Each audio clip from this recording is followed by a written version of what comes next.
Well, hello, Tim Crosby here, and today's topic is going to be capos.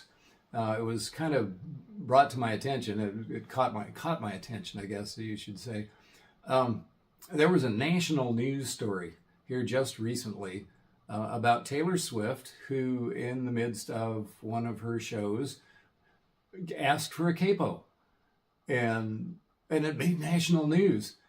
Well, it's because it's Taylor Swift, not because it was a capo. But apparently, the person who was writing the story was not a musician, was not a guitar player, and asked, "What is a capo?" Well, I'm presuming that you know what a capo is if you're here watching this.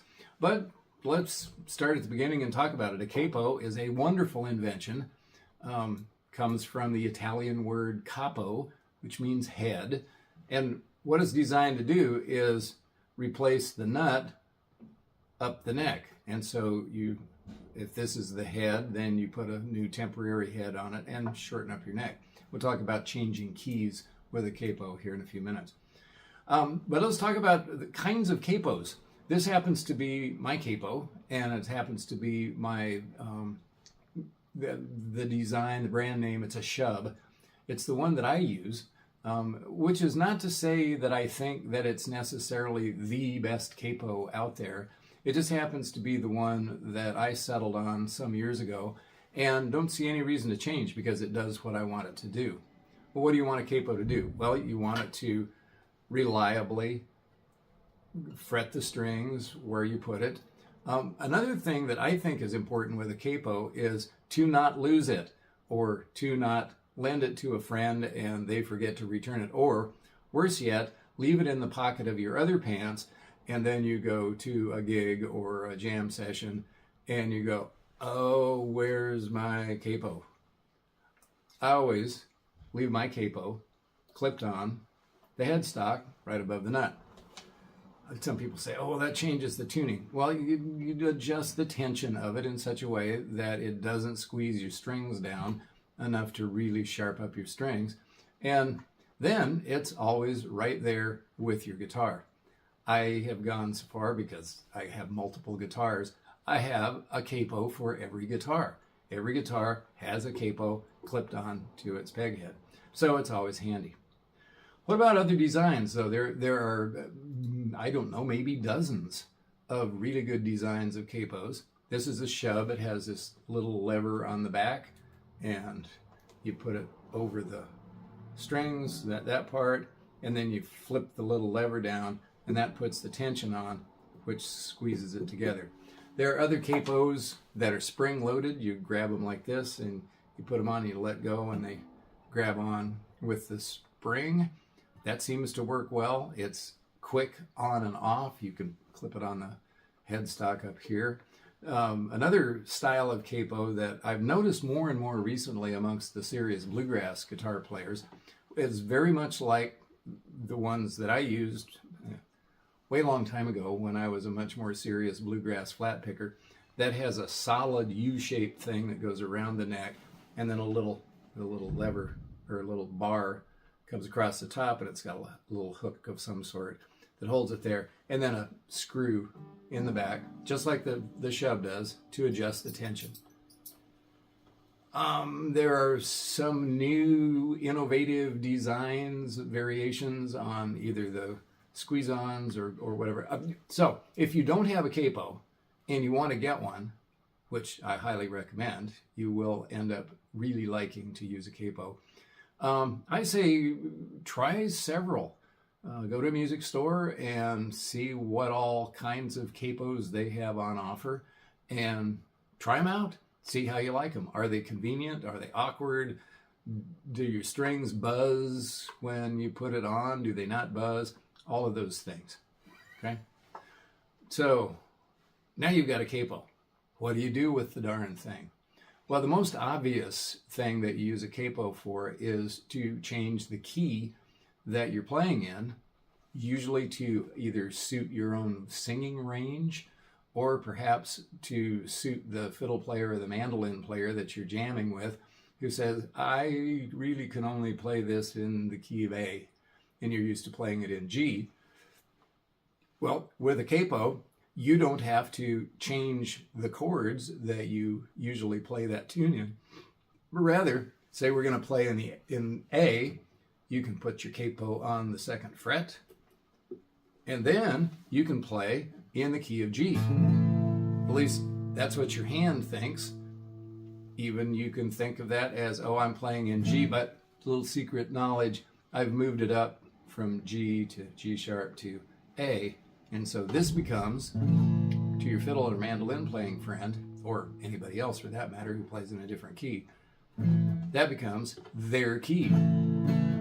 Somebody once famously asked Lester Flatt, the bluegrass guy, said, why do you guys play songs in those oddball keys like B flat and B natural?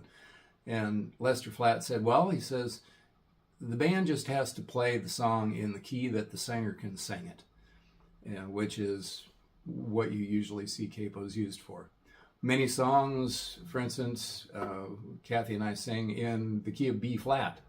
So we put it at the 3rd fret, play all the chords of G, but now since we've gone from G to G sharp to A sharp, which is also B flat, now we just play out of G. G forms, and that's the key of B flat, suits our singing range for that particular song. So, which then leads to the next issue. How do I know what the key is that I want to sing in? And then how do I know where to put the capo to find that key? I've been doing it long enough that I know that capoing 3, playing out of G, gives you a B flat. So it'll require a little bit of study perhaps in getting at least some of the names of the notes, where they land on the fretboard, and to know then that G is a good place to start. Start with G, and you know open is going to be G, and your root note is there on the 3rd fret of that 6th string, or the 3rd fret of your 1st string. That's a G. If we move up 1 fret, oh, that's a G sharp. Another fret is an A. Another fret is an A sharp. So you're going to have to learn maybe a little music theory. Okay? Now, here's the next step with music theory. There are other reasons to use a capo, and here's one of my favorites is, say you're at a music party, a jam session. Let's say we're not so much bluegrass and more folky, and you've got 3 guitars, and you're going to play the same song, you're going to play it in the same key, because that's where you're singing it. And so then you have 3 guitars all playing out of the same chord shapes, out of the same voicing of the guitar, and it gets real muddy. It's just not as satisfying, and that's why choirs have parts. That's why there's a soprano and an alto and a tenor and a baritone. And the same can apply to guitar accompanists. When you're accompanying a song, you're going to want to have different voicing. So here again, a little music theory, and this time I'm going to recommend the caged system, C-A-G-E-D. I think probably somewhere on the website here is a discussion of the C-A-G-E-D caged system of learning that there are 5 different ways to play any given chord. Quick review, there's a C chord here out of a C shape, you know that is a C, but right here there's an A shape of the C chord, but you have to bar it back behind. Likewise, there's a G shape and so all the way up the neck, C-A-G-E-D. So what happens if you're playing something in C and you go, oh, I remember Tim said if I go up here and play an A shape, but I have to bar it, that's also a C. Enter the capo. Ta-da! Capo at 3, play that A shape, and there you have another voicing of a C chord.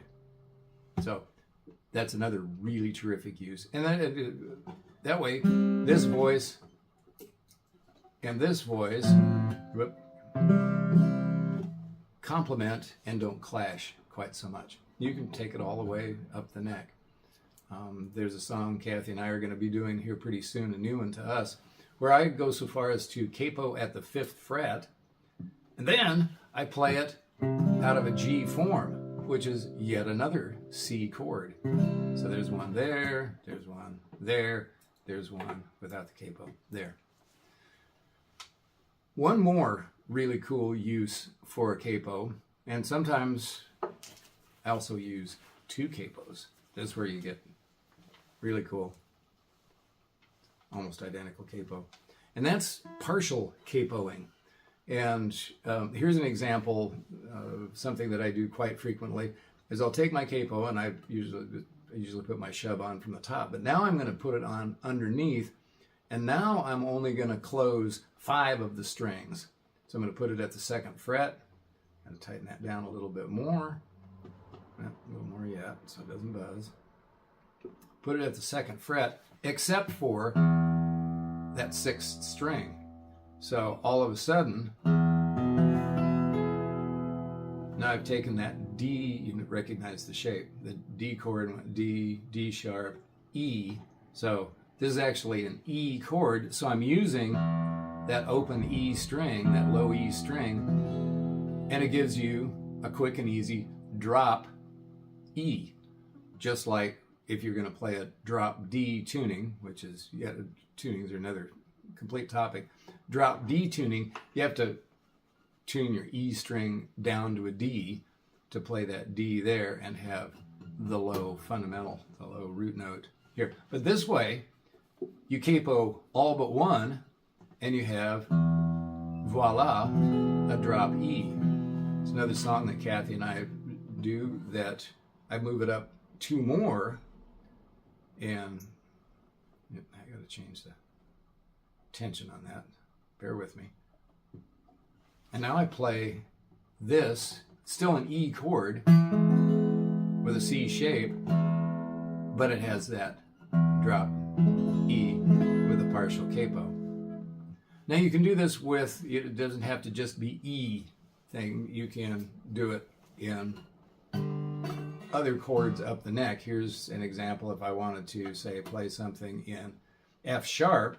Now I'm going to take my capo, put it on the 2nd fret, all the way across all 6 of them, take my other slightly shorter capo, and go 2 more frets above that one. And so now, again, tension is a little goofy here. Now I have an F sharp here, and then a D shape F sharp here. I've seen people, and I've done it, I don't do it frequently, but I've seen people use various combinations of 2 capos, one full and one partial, sometimes on either side, to get some really, really interesting alternate tunings or alternate tuning sounds, but it keeps all the strings in the same relationship that you're used to. So you don't have to come to terms with learning how to play, say, dadgad or one of the other, dad fad, or the other tunings that are people use. You can still finger your chords the same way you're used to, but now the voicing is different because you've stopped. So that's, and actually, those of you who know me will know that I could go on and on, but I'll stop here because that'll keep you busy learning how to use a capo and having a lot of fun with it, and being able to sing in comfortable keys for the first time maybe ever as a singer. So, Tim Crosby, glad you're here, and happy capoing. You too, Taylor.